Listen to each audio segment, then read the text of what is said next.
स्थानीय निर्वाचनमा गठबन्धनले आफ्नो पार्टीलाई सही मूल्याङ्कन नगरेको खनालको गुनासो। एक्लै निर्वाचन लडेका स्थानमा विजय हासिल गरेको दाबी। चीनसँगको नाका खोल्ने विषयमा कुनै पनि सरकार गम्भीर नभएको व्यवसायीको गुनासो। महँगो भाडा तिरेर सामान आयात गर्नु परेको भनाइ। चालु आर्थिक वर्षको 10 महिनामा नेपाल बङ्गलादेश व्यापार घाटा चुलियो। बङ्गलादेशबाट उच्च आयात र नेपालको कमजोर निर्यातको प्रभाव व्यापार घाटामा देखियो। फोहोर व्यवस्थापनको दीर्घकालीन समाधान खोजिने काठमाडौँ महानगरकी उपप्रमुख डङ्गोलको भनाई। जैविक र अजैविक फोहोर छुट्याइदिन आग्रह। चट्याङको पूर्वानुमान गर्ने प्रविधि नहुँदा नेपालमा वर्षेनी जनधनको ठूलो क्षति। 2 महिनामै 23 जनाले गुमाए ज्यान। चितवन राष्ट्रिय निकुञ्जबाट बाहिर निस्केका जनावरको आक्रमणबाट 26 महिनामा 37 जनाको मृत्यु। सबैभन्दा धेरै बाघको आक्रमणबाट 17 जनाको ज्यान गयो। मिटर ब्याज सम्बन्धी गतिविधिमा सरकारले बढायो निगरानी। कारोबारको सूचना पाए प्रशासन कार्यालयहरूमा जानकारी गराउन आग्रह। कुनै एक दलको स्वार्थका लागि 5 दलीय गठबन्धन नबनेको कङ्ग्रेसका उपसभापति पूर्णबहादुर खड्काको भनाई।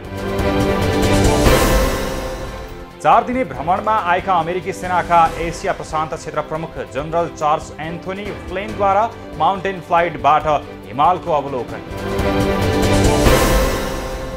नेपाल पर्वतारोहण सङ्घको अध्यक्षमा निमा निरु शेर्पा विजयी। 735 मत प्राप्त।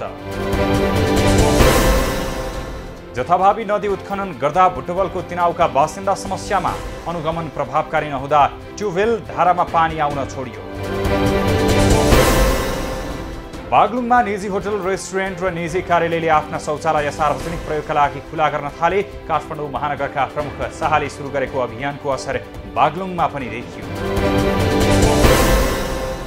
बाँकेको राप्ती सुनारी गाउँपालिकाद्वारा नदीजन्य पदार्थको अवैध दोहन रोक्न पहल सुरु। भक्तपुरको चाँगुनारायण आसपास केन्द्र बिन्दु भएर 4.7 म्याग्निट्युडको भूकम्पको पराकम्प। काठमाडौँका साथै आसपासका जिल्लामा समेत धक्काको महसुस।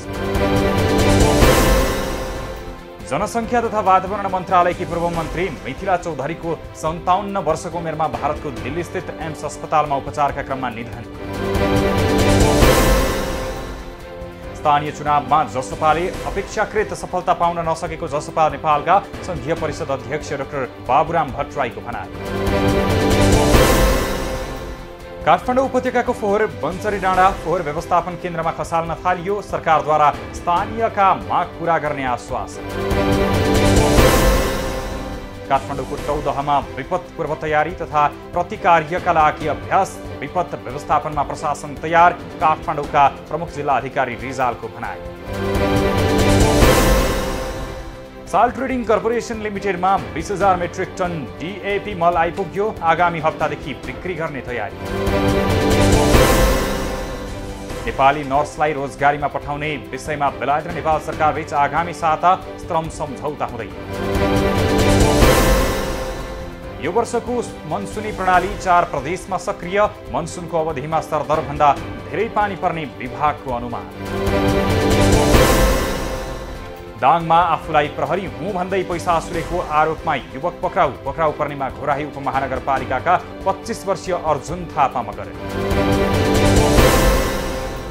खप्तड शैलेश्वरी म्याराथनको उपाधि नेपाली सेनाका सुशील कुमार शाहीले जिते। निर्धारित दूरी 2 घण्टा 18 मिनेट 31 सेकेन्डमा पुरा। सर्लाहीमा आफ्नै मामाको हत्याको आरोपमा एक युवक पक्राउ। पक्राउ पर्नेमा लालबन्दी नगरपालिका 11 हिरापुरका 31 वर्षीय रवि विक। वीरगञ्ज नाकाबाट 44% बढ्यो वैदेशिक व्यापार। 5 खर्ब 77 अर्बको आयात हुँदा निर्यात 73 अर्ब मात्रै। कञ्चनपुरमा लागु औषध सहित 2 जना पक्राउ। पक्राउ पर्नेमा विकास चौधरी र सुभाष चौधरी। नुवाकोटमा बाटोमा हिँडिरहेकी युवतीलाई समाई जबरजस्तीकरणी गर्न खोजेको आरोपमा एक युवा पक्राउ। पक्राउ पर्नेमा 20 वर्षीय सुमन। महोत्तरीमा बोक्सी आरोप लगाएर 2 महिलामाथि कुटपेट। घटनामा संलग्न 2 जना पक्राउ। एक सातामै शेयर बजार पुँजीकरण 41 अर्ब 89 करोड रुपैयाँले घट्यो। काठमाडौँको लाइन चौरबाट 35 लाख लुटपाट गरेको आरोपमा दाङको भालुवाङबाट एक युवा पक्राउ पर्नेमा घोराही उपमहानगर 10 नारायणपुरका सुदन नेपाली। इलामको मंगलबारेमा बालिका बलात्कारको आरोपमा अनाथालयका अध्यक्ष र सचिव पक्राउ पर्नेमा सचिव कविन्द्र राई र अध्यक्ष राजेन्द्र चौहान।